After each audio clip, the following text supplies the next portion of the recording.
તો ડભોઈ સહિત સમગ્ર ગુજરાતમાં આંગણવાડી બહેનો જે છે ગુજરાતનું જે 2024ના બજેટ અંગે નારાજ જોવા મળી રહી છે।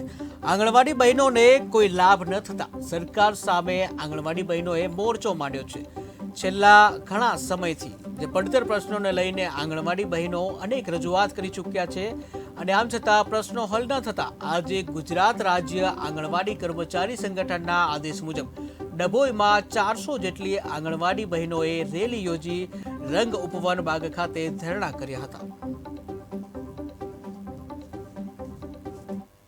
16 ને 17 બે દિવસ અમે લોકો ગુજરાત આંગણવાડી કર્મચારી સંગઠનના નેતૃત્વ હેઠળ અમે 2 દિવસ હડતાલ પર ઉતરવાના છે। આજે ડભોઈ તાલુકામાં અમે ધરનામાં બેઠા છે અને કાલે જિલ્લામાં મોટો પ્રોગ્રામ કરવાના છે।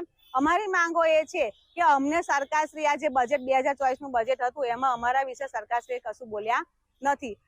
પેલું પગાર વધારાનું નહીં, અમે લઘુત્તમ વેતન માંગીએ છીએ તે નહીં, પછી જે 58 વર્ષે રિટાયર કરે છે તે બી કીધું હતું 60 વર્ષે તમને રિટાયર કરવામાં આવશે, એ બી સરકારે કબૂલ કર્યું હતું, પણ એનું હજુ સુધી કોઈ લેટર અમારી પાસે આવ્યો નથી। વારંવાર સરકારને રજૂઆત કરવા છતાં સરકાર અમારું કશું સાંભળતી નથી સરકારશ્રી।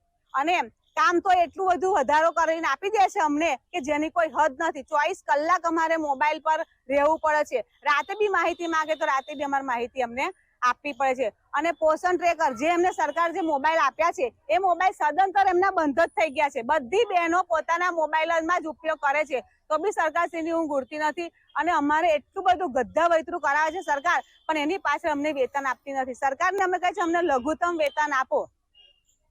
MMY નો સ્ટોક આવે છે, બોટલ આવે છે, સ્ટોક આવે છે, બધું બહેનોને પોતાના સ્વ ખર્ચે લેવા જવું પડે છે, એના કોઈ પૈસા સરકારશ્રી આપતા